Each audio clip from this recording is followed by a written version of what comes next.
Naratai, salam sujud kerende malentang, Om Swastiastu. Perkenalkan, nama saya Badrianto dengan NIM 2040429, Prodi TI atau Teknologi Informasi kelas B. Dalam video ini, saya akan menyimpulkan dan menjelaskan berita hangat baru-baru ini tentang interview Gen Z. Baiklah, silakan dilihat cuplikan berikut ini. Halo, selamat siang. Boleh dibantu diaktifin dulu kameranya untuk kita mulai sesi interview hari ini? Oke, terima kasih. Aku pertama-tama mau minta izin dulu untuk aku rekam sebagai eviden ke kantor atas agenda interview hari ini. Nggak masalah kan? Nggak apa-apa sih. Oke, terima kasih. Kita mulai aja interviewnya. Boleh langsung diperkenalkan aja nama lengkap, kemudian pengalamannya boleh dijelaskan. Halo, aku Dila, umur aku 22, baru aja lulus, jadi fresh graduate, jadi ya belum ada sih kalau misalnya pengalaman profesional ya. Untuk lebih lengkapnya mungkin bisa dilihat aja ya Mbak di CV, karena aku udah nulis juga lengkap dari mana-mananya. Dan untuk perusahaan ini sebenarnya aku belum terlalu tahu juga sih, aku dapat info over dari saudara aku yang kerja di sini. Oke, kayak gitu. Kita langsung aja tembak deh ya, kira-kira ekspektasi gaji kamu berapa?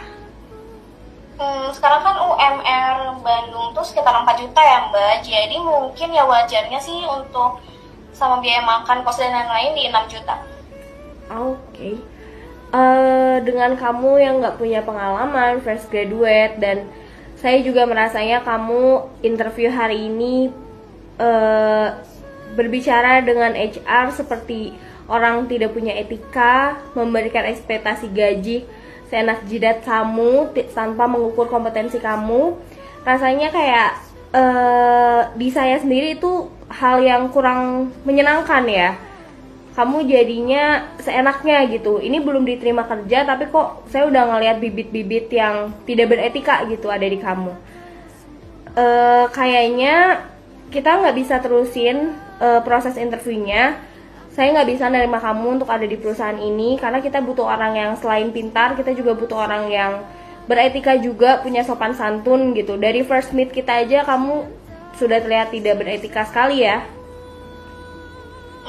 Mungkin karena belum kenal aja sih ya Kak. Mbaknya juga main nembak aja saya orangnya gimana, padahal baru ketemu sekali juga. Oke. Udah, so kita nggak bisa nerima kamu. Terima kasih. Iya, makasih juga ya. Nggak apa-apa sih kalau misalnya nggak diterima juga. Nanti bisa saya obrolin lagi aja sama saudara saya. Oke. Ya, bye.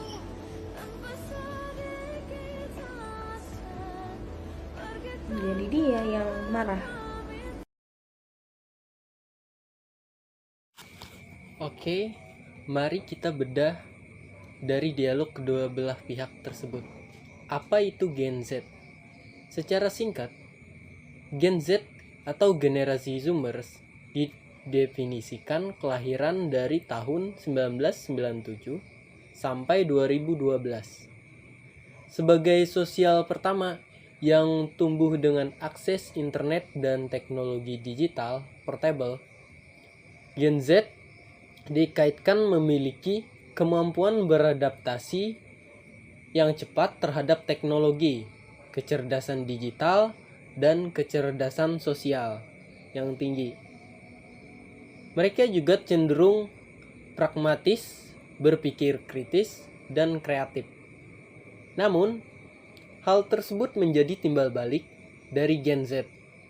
Menjadi ketergantungan dan distraksi teknologi, terkadang mereka menghadapi kritik karena kurangnya profesionalisme, keterampilan komunikasi tatap muka yang terbatas, serta ekspektasi instan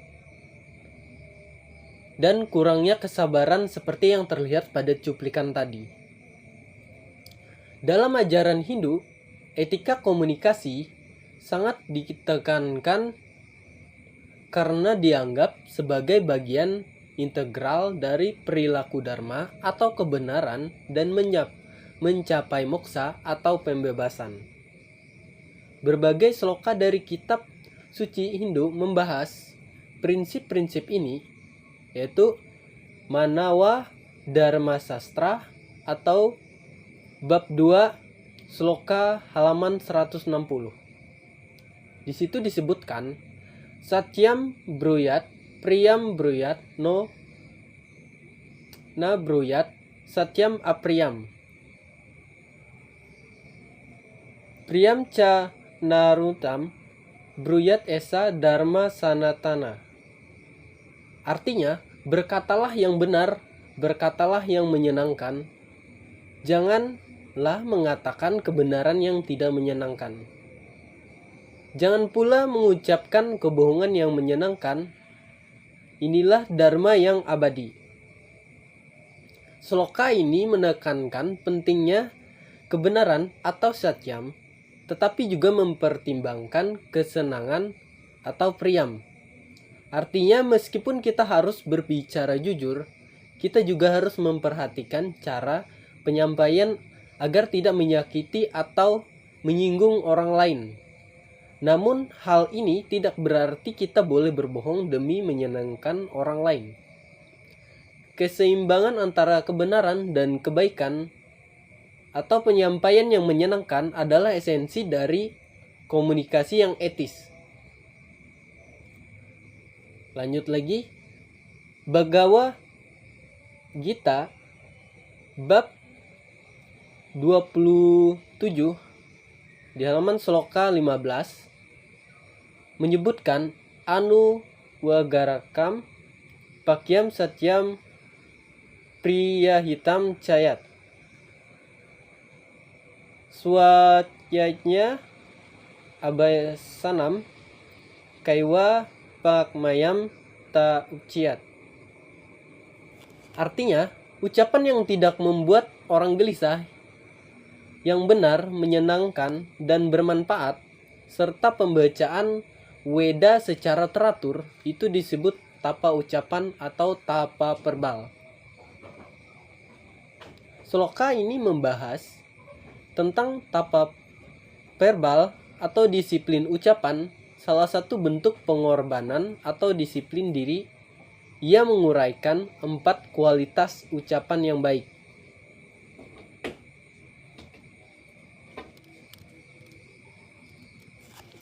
Selanjutnya, sini kan saya membahas yaitu 4 poin dalam ajaran Hindu. Ada anuwagakram atau tidak membuat gelisah. Ucapan kita tidak boleh menimbulkan kegelisahan atau ketakutan pada orang lain. Satyam atau benar harus sesuai dengan kenyataan. Priyahitam atau menyenangkan dan bermanfaat. Selain menyenangkan, ucapan juga harus membawa manfaat atau kebaikan bagi pendengarnya.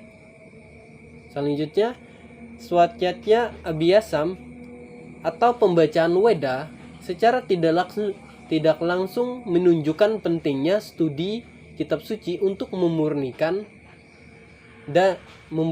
pikiran dan ucapan.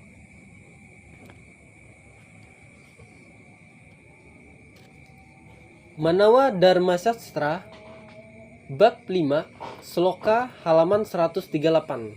Di situ disebutkan Satyam tu priyam arocet natu satyam apriyam priyam ca narutam bruyat esa dharma sanatana. Atau artinya katakanlah kebenaran yang menyenangkan, tetapi janganlah kebenaran yang tidak menyenangkan. Jangan pula mengucapkan kebohongan yang menyenangkan. Inilah dharma yang abadi. Maksudnya, sloka ini mengulang kembali prinsip yang sama dengan Manawa Dharma Sastra bab 2 halaman 160, menegaskan kembali pentingnya menyeimbangkan antara kebenaran dan cara penyampaian yang baik.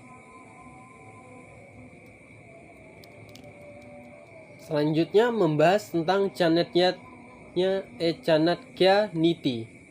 Bab 1 Sloka halaman 11. Satyam bruyat priyam bruyat na bruyat satyam apriyam apriyam ca narutam bruyat esa dharma sanatana. Di situ artinya adalah berkatalah yang benar, berkatalah yang menyenangkan, janganlah mengatakan kebenaran yang tidak menyenangkan, jangan pulang mengucapkan kebohongan yang menyenangkan. Inilah sekian dari saya ucapkan Pramasanti. Om Santi Santi Om.